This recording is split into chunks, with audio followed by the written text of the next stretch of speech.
On October 22nd, the Israeli Ministry of Defense designated 6 Palestinian NGOs as terror organizations. According to the Israeli authorities, while these groups operated under the cover of civil society organizations, in practice they belong and constitute an arm of the PFLP, a Palestinian terrorist organization designated as such also by the EU, the US, Canada, and of course Israel. Yesterday, the European Parliament's Human Rights Subcommittee held an exchange of views on the situation of the Palestinian NGOs. The EPP, the European People's Party, decided to boycott this event. David Lega is a Swedish MEP from the EPP who sits on the Human Rights Committee. David, why did your party decide to boycott this event? Well, we decided to walk out from the meeting because it was set up as anything but a real exchange of views. And in order to have a proper discussion, which we would more than welcome, you would also need representatives from the Israeli side so that they could present their views and arguments. But nothing of the kind happened today, and while a representative of one of the accused NGOs was asked to speak, there were no Israelis on the podium at all. But for you, this was not the only problem, right?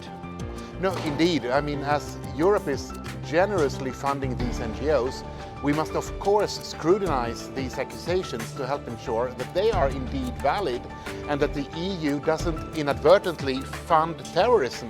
And at the same time, however, we have to recognize that Israel is a valued security partner of the EU, whose intelligence services have helped prevent many deadly terror attacks here in Europe. And as a fellow Western democracy, Israel followed proper procedures and exhaustive investigations that have apparently spanned many years. And as a rule of law country, the designated organizations have the right to challenge the designation, including at the Israeli Supreme Court, which has a proven track record of repeatedly siding with Palestinians against Israeli security services.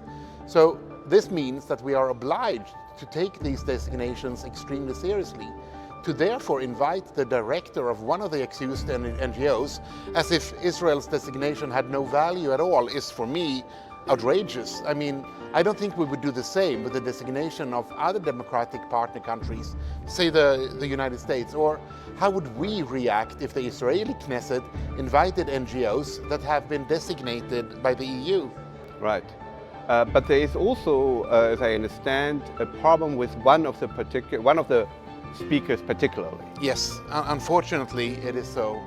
Zahar Francis, the director of Adamir, one of the designated organizations, has been praising terrorists and has spread the deeply anti-Semitic blood libel that Israelis are supposedly harvesting the organs from Palestinians.